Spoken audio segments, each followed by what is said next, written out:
Bienvenidos a un nuevo capítulo de nuestro programa Más Conocimiento, de Campus TV, la televisión digital de la región del Maule. En esta oportunidad conversaremos con la doctora Gloria Casa, bioestadística e integrante del Instituto de Matemáticas y Física de nuestra universidad. Además, ella es líder de uno de los grupos de trabajo del programa de investigación en envejecimiento saludable. Acompáñenos a hablar con Gloria.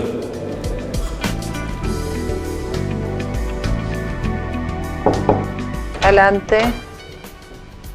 Hola Gloria, Hola, ¿qué Iván. tal? ¿Cómo estás? Bien, ¿y tú? Un segundo. Gracias por recibirnos en tu oficina. Por favor. Gracias.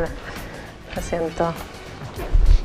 Te hemos visitado porque queremos compartir con la teleaudiencia regional respecto a tus investigaciones, tus libros. Quiero comentarle antes a los televidentes que Gloria es bioestadística de nuestra corporación. Ha ganado, se ha adjudicado varios proyectos del tipo FONIS que administra CONICIT, que es la agencia más importante para proyectos en nuestro país. Y vamos a partir por elementos generales para que los telespectadores vayan entendiendo tu disciplina. ¿Qué se entiende por bioestadística? Bueno, primero, ¿qué se entiende por estadística? Quizás. ¿Sí? Bueno, la estadística, ¿no es cierto?, tiene que ver con los números, con los datos, se llama la ciencia de los datos. O sea, por ejemplo, el Instituto Nacional de Estadísticas es el que recoge datos. Nosotros los estadísticos hacemos análisis de datos y en Estados Unidos nació, digamos, la disciplina, la bioestadística, que es específicamente en el área de salud. Entonces los bioestadísticos hacemos análisis de datos, desarrollamos proyectos, lo que sea, digamos, hacemos docencia, específicamente para gente del área biológica en general, digamos aquí en la universidad puede ser ingeniería forestal, agronomía y toda la ciencia de la salud. Ya. Y otro concepto que puede interesar a la gente es epidemiología. Ya. ¿Qué tiene que ver la epidemiología con la bioestadística? ¿Hay una relación? Sí. ¿Cómo se relacionan? Bueno, muy bien. Yo diría que la epidemiología y la bioestadística somos como primos hermanos, con la salud pública también. Ese es un trío muy bueno, porque los estadísticos, bioestadísticos somos a veces más técnicos, ¿no es cierto? Aportamos con métodos, con informática, computación. Los epidemiólogos se dedican a entender las enfermedades, por qué se producen, las causas, ¿no es cierto?, los lugares donde se producen, y la gente de salud pública, bueno, tiene que, en general, digamos, con los grandes problemas de salud. Entonces, ese trío, digamos, es muy enriquecedor, digamos, trabajar en equipo entre esas tres disciplinas. Ya. A propósito de los proyectos FONIS que te has adjudicado, mencionar inicialmente en pocas palabras de qué se han tratado cada uno de ellos.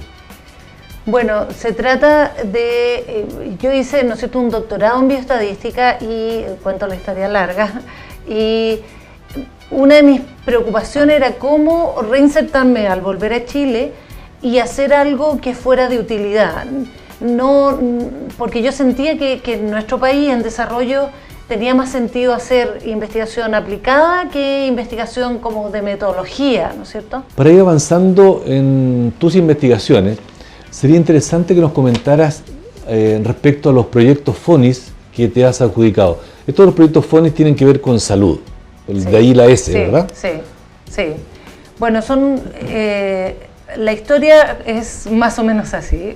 Tiene que ver con, justamente estos proyectos nacieron hace 10 años, entiendo, o sea, alrededor del el año 95. Aproximadamente, sí. Y yo, mi interés era hacer investigación aplicada en salud. Entonces, hace mucho tiempo que yo estaba viendo que una manera de usar lo que yo había aprendido, ¿no es cierto?, en bioestadística, que requiere metodología de alguna manera compleja de usar, y que tienen una aplicabilidad muy grande son el análisis geográfico en salud, o lo que después se tradujo en un atlas de mortalidad. Pero hubo una serie de proyectos preparatorios a lo que después fue un tercer proyecto donde nosotros publicamos un libro, donde primero fuimos investigando el cómo hacer este atlas, qué metodologías, cuáles eran las enfermedades más, digamos, interesantes en términos de salud, y entonces hubo 3 proyectos relacionados. El primero... A propósito de estos proyectos que han tenido como un producto importante final libros, por ejemplo de Atlas de Mortalidad por Enfermedades Cardiovasculares. Esto estaba, en ese tiempo tú formabas parte de un programa de investigación en factores de riesgo cardiovascular. Sí. ¿Podrías comentarnos de qué se trata este libro? ¿Qué se aborda aquí? ¿Es por regiones, a total de país, comunas? Claro, ese fue nuestro primer proyecto FONIS, ¿no es cierto?, que tenía que ver con este interés mío que decía de hacer análisis que fuera de interés, que los resultados fueran de interés. ¿Y qué es lo que hicimos aquí? Tomamos datos que ya existen, que los publica el Ministerio de Salud, que son, ¿no es cierto?, los datos de mortalidad, junto con los datos del censo que normalmente, ¿no es cierto?, se hace cada 10 años, y calculamos tasas de mortalidad para las 2 principales causas de muerte, que son, ¿no es cierto?, el infarto o miocardio y las enfermedades llamadas cerebrovasculares, y hicimos esto que se llama en áreas pequeñas, porque para nosotros la comuna es un área pequeña, aunque para muchos puede ser grande, digamos, porque generalmente los análisis que se hacían en Chile se hacían a nivel regional, y eso es muy grande, es muy grueso. Entonces, la idea era utilizar datos que existen y que están normalmente en anuarios, en tablas, son unos libros gruesos, llenos de datos, y transformarlo en estos mapas de colores. A propósito de colores, sí. ¿Qué significa las distintas tonalidades aquí de colores? Se llega desde un color muy tenue hasta un café oscuro. Y esto es en la región del Maule. Claro.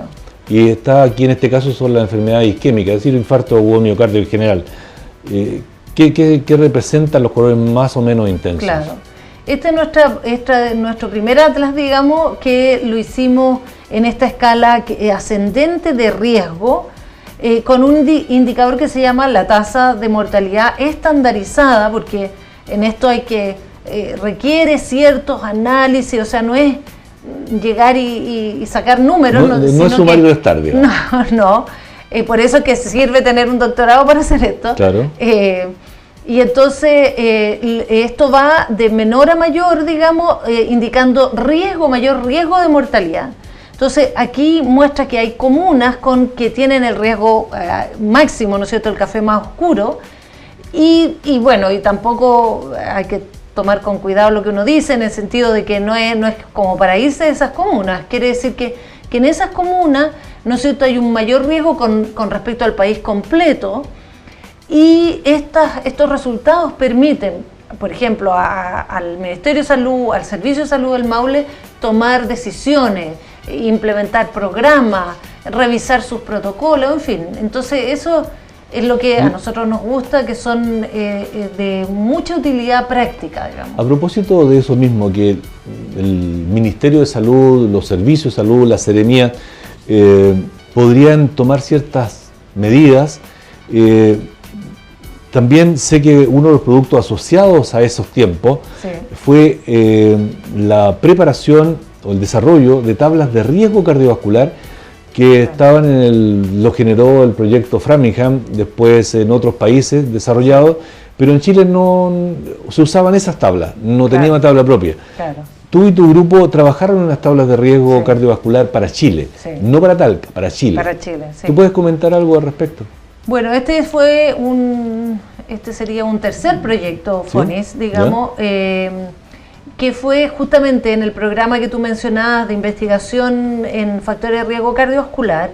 Allí, ¿no es cierto?, nace la preocupación desde el Ministerio, porque, como tú señalabas, usan para estimar el riesgo de infarto en las personas que ingresan a los programas de salud cardiovascular, la primera mirada, digamos, utilizaban tablas o funciones, como se llaman, que habían sido generados en Estados Unidos.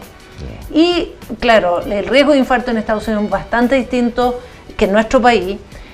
Y por ejemplo, nosotros supimos cuando empezamos a formular este proyecto de que un grupo en España habían hecho una adaptación específica para España. Y la verdad es que esa colaboración, y aprovecho de mencionar esa colaboración porque fue muy importante y también tiene que ver con cómo hacemos investigación.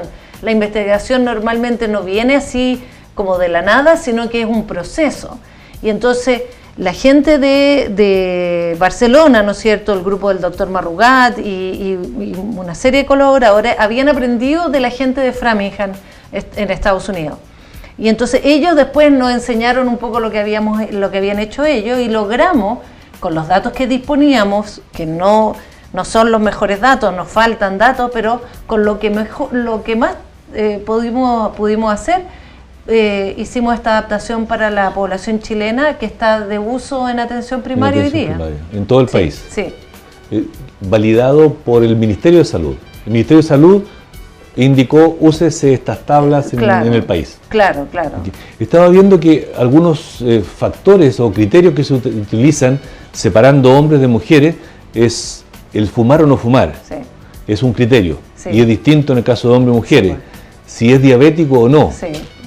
Y también está la presión arterial, sí, y creo que el nivel de colesterol. Si no me equivoco. Esos son elementos que están en el modelo, en la fórmula, sí, que tú, sí, has usado para, sí, hacer los cálculos, ¿verdad? Sí, se acaban, ¿sí?, de revisar este año y van a salir pronto una red de adecuación, pero es lo que se usa.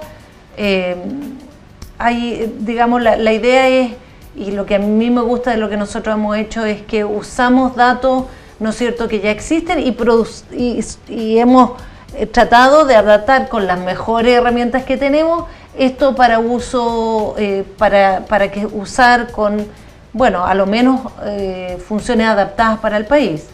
Lo ideal sería generarlas acá, eso sería lo ideal. A propósito de, que dijiste datos que ya existen, sí, a eso entiendo que le llaman los datos secundarios. Sí. ¿Qué diferencia hay con datos primarios? Bueno, los datos primarios es los que se toman directamente, por ejemplo, en las personas.